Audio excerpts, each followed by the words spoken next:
I'm joined today by two fathers who have been living in their own personal hell since October 7th. I'm joined with Ronan Nutra and also Ruby Khan, their sons. One of them, unfortunately, was murdered. The other one has taken hostage. I'm going to start with Ruby. If you could talk a little bit about, we're here at the DNC. What do you want people to know about your son that maybe they didn't know? So I think on a more macro level, I think a lot of the U.S. public is not aware of the fact that there are 8 U.S. citizens that are still being held hostage by a terrorist organization similar to ISIS. And the other fact is that most of the U.S. public is not aware that 45 U.S. citizens were killed in a single terrorist attack on October 7th. That number, if you take out 9/11, has not been seen since the 1980s. Unfortunately, my son, Itai, is one of those 45 U.S. citizens, and yes, we are looking for justice and how to bring an end to this ordeal where these savages, took Itai's remains as a negotiation chip. Who does that? Seriously, so terrible. And I know in the Jewish faith, we typically bury the dead quickly, and you haven't been able to receive his body. Well, even in the U.S., how do we say? We say rest in peace. The soul needs to be at a place that it is at rest. There's dignity. We are all children of God, and all of us have dignity also to the deceased. And I've been challenging any imam that would be willing to find some sort of reference in the Holy Quran that says that is how you treat with dignity the deceased. There's no such reference to that. And I would call out also the Muslim community here in the United States and being able to call out to Hamas to start with the deceased and exchange at least those that can have some closure and begin the next sad chapter of their lives. Ronan, I wanted to talk a little bit about your son. I know he is still being held hostage. What do you want the American public to know about him? As Ruby said, Omer, our son, is one of 8 American hostages. 5 of them are considered to be alive and 3 are deceased and murdered on October 7th. Omer grew up on Long Island. Omer is an all-American kid. He loves sports and he loves people, and people love him. And he made a very brave decision. We're very proud of him to go and support the Israeli Jewish state and enlist. And he was one of the first responders to rush to the border, like Ruby's son Itai as well, trying to defend the kibbutz, the settlements around the Gaza border. And his tank was ambushed and shot at with multiple RPGs and explosives.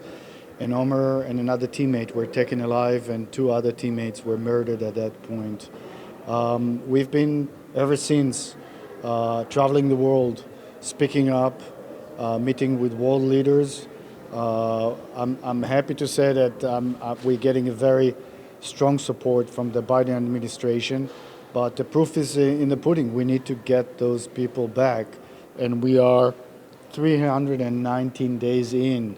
This is an incredible long time, and the hostages are dying. We just learned this morning as we woke up that another hostage was recovered that was thought, but one that was thought to be alive, his body was recovered, and 5 other bodies were taken. So we are down to 109 hostages right now in the hands of these savages.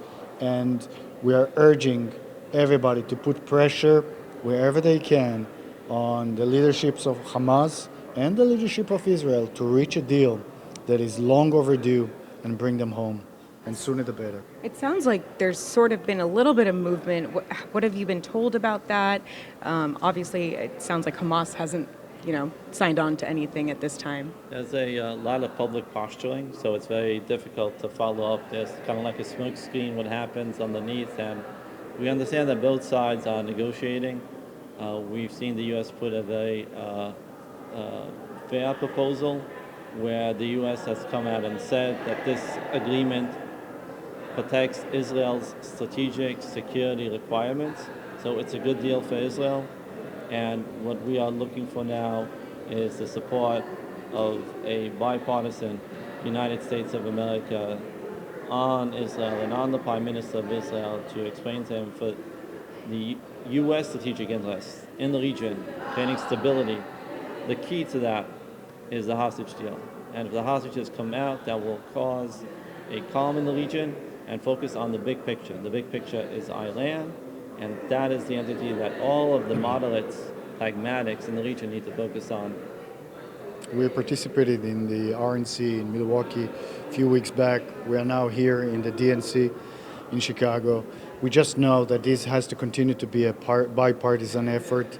Both parties need to work together, put the pressure wherever they can, support the administration to bring the hostages back. We heard President Trump calling for a ceasefire and for the release of the hostages.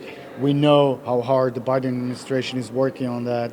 We know there is wall-to-wall support here, but it has to be now. The pressure must be put now on Hamas and the Israeli government to reach that deal. I know this convention is coming amidst the backdrop of lots of protests. Some of them were getting a little violent yesterday. I wonder how that makes you feel, especially knowing this is such a personal, this is so personal for you guys. Listen, there's so much misinformation. And from our perspective, we have actually one common goal. We both want to reach ceasefire and bring calm to the area. So in that regard, the hostage issue is a humanitarian issue. Anybody with a heart must support the return of the hostages, whether they are pro-Israelis or not, doesn't matter. But we are all calling for one thing that should happen now, and that's a ceasefire and a deal that will bring our hostages back, but will bring calm to the area, and the people in Gaza and of course in Israel will get their life back. I'd add one sentence that out of the 109 hostages, they come from 5 different religions. Today, there's an interfaith side event that we will be there also with brothers and sisters of Muslim faith, Christian faith, that all of them together calling for the same thing. Ceasefire, enough of innocent people being killed. It's time to bring stability to the region. Hamas, the elected officials, of the Palestinian people in Gaza need to do good for their people as well. And they need to get to a deal in order to bring calm and bring a better future for their people as well for the people of Israel and get the hostages out. I know that this convention in particular, they came out with a platform on Israel. It was one of the most pro-Israel platforms that the Democratic Party has ever put out. Some people have some issues with it. I'm curious what you guys think about it. Are you happy with it? Does it go far enough for you? Again, we've been both in the RNC and now in the DNC. Both parties need to call on ceasefire. Both parties need to support Israel as the one very long life standing ally of United States in that region. There is common strategic interests. Israel is there and will continue to be there, and both parties must support it. And right now the urgency is to reach a deal. So that's what we're expecting. I'd add on that, Samantha, Joe. Onen and I, we're just simple dads from New York City. Okay, we are not spokespeople of the state of Israel. We are just part of this tragedy that I want our kids back. And we are focusing on that topic only by coupling our tragedy with the Israeli-Palestinian issue, which many people for many years have tried to solve. That is not helpful to us. Let's focus on what is doable, that is getting the hostages out, bringing calm to the region, and then maybe we could have a more intelligent discussion about the bigger issues that the region faces. But that's not us. Do you guys have a message to the demonstrators, the protesters who maybe don't quite understand what you guys are going through personally? I'm sure you guys have encountered some ugliness, anything of that nature. Anybody, I think, with a heart can relate to our situation. My son was taken for over 9 months. I don't know if he's alive or dead. I don't know his medical condition. I have no sign of life. If you have a heart, you can sympathize, and it doesn't matter where you are. So I'm expecting both people on all sides just to understand how terrible humanitarian situation we are all in, and we just need to bring them back. And as a result, this will be the key to bring calm in the Middle East. Again, not our issue, but it is the key that once it starts with a ceasefire and hostage release, everybody in the Middle East, including the people in Gaza, will get their humanitarian and relief that they need. I would say we are all children of God. We walk this planet together.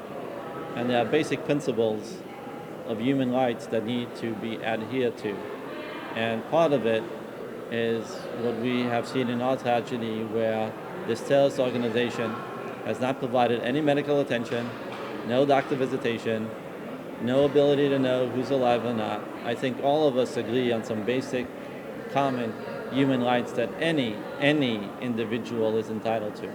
And if we have that common ground, I'm sure there's a way to have a conversation and understand one another and come from there and try to come up with a solution. And then lastly, I know at the RNC, you spoke at the RNC, correct? Were you asked, either one of you asked to speak at this convention?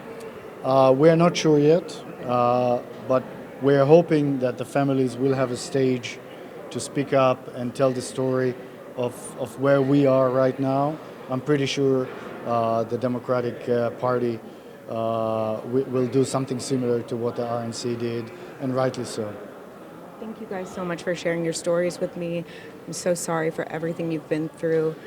To read this and more, you can head to the washingtonexaminer.com. We are in Chicago, and I'm Samantha Jo Roth for the Washington Examiner.